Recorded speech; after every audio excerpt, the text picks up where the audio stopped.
Le ministre provincial du Transport et des Voies de Communication du Congo central, Edouard Sambansitou, a poursuivi sa mission de contrôle des infrastructures portières et aéroportières avec une visite au port Matadi et Gateway Terminal MGT. Accueilli par le DGA Florent Masaki, il a inspecté les installations et salué le professionnalisme du site. À l'issue de cette visite, le ministre Edouard Sambansitou s'est exprimé. Comme vous le savez, nous sommes depuis quelques jours en mission de service diligentée par son Excellence Monsieur le Gouverneur de province dans le cadre de la gouvernance provinciale en matière de transport que nous sommes en train de mettre en place. Sur instruction de son Excellence Monsieur le Gouverneur, nous avons été dépêchés dans toutes les installations portières et aéroportières de la province du Congo central. Question de faire une prospection, un contrôle, question d'avoir des données fiables pour nous permettre, n'est-ce pas, de mettre en place un rapport qui va nous permettre de bien élucider, voir ces secteurs de transport maritime et aérien. Parce que nous avons trouvé des choses parfois qui nous passent à l'esprit, nous ne savons même pas comment ça se passe au niveau de la province.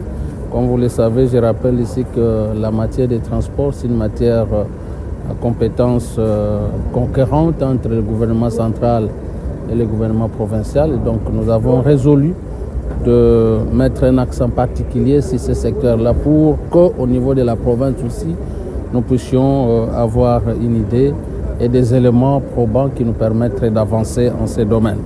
Et c'est donc aujourd'hui le tour de MGT, le port connu de tous. Nous sommes donc là, sous la conduite du DGA, M. Florent Masaki, qui nous a bien reçus. D'ailleurs, avec toute son équipe, nous avons essayé de visiter, nous avons reçu les explications qu'il faut, mais aussi sur le plan administratif, nous attendons à ce qu'ils nous transmettent officiellement les documents légaux, justifient donc leur existence juridique en tant que port. Donc, les sentiments à cet instant, c'est un sentiment de satisfaction parce qu'en ce qui concerne ce que nous avons vu, il faut dire qu'il y a sérieusement le professionnalisme ici. Et je crois que l'État congolais qui a une part aussi dans cette entreprise peut se dire fier. Et l'exemple que nous avons trouvé ici devait aussi inspirer les autorités nationales, les dirigeants que nous sommes, pour voir comment aussi professionnaliser nos ports publics, en l'occurrence le port de l'Onatra. Parce que partout où nous passons, tous les privés essayent de présenter quelque chose de bien, quelque chose de consistant. Et je crois qu'en tant qu'État congolais, nous avons aussi l'obligation de faire en sorte que nos ports puissent aussi se compétir à ce niveau-là. Donc, c'est une très bonne chose pour nous, c'est une très belle expérience de voir ce que nous avons vu.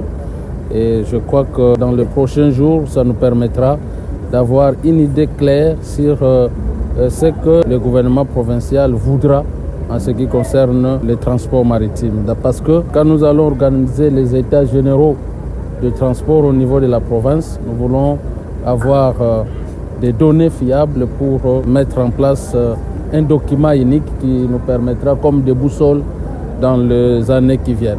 Voilà, merci.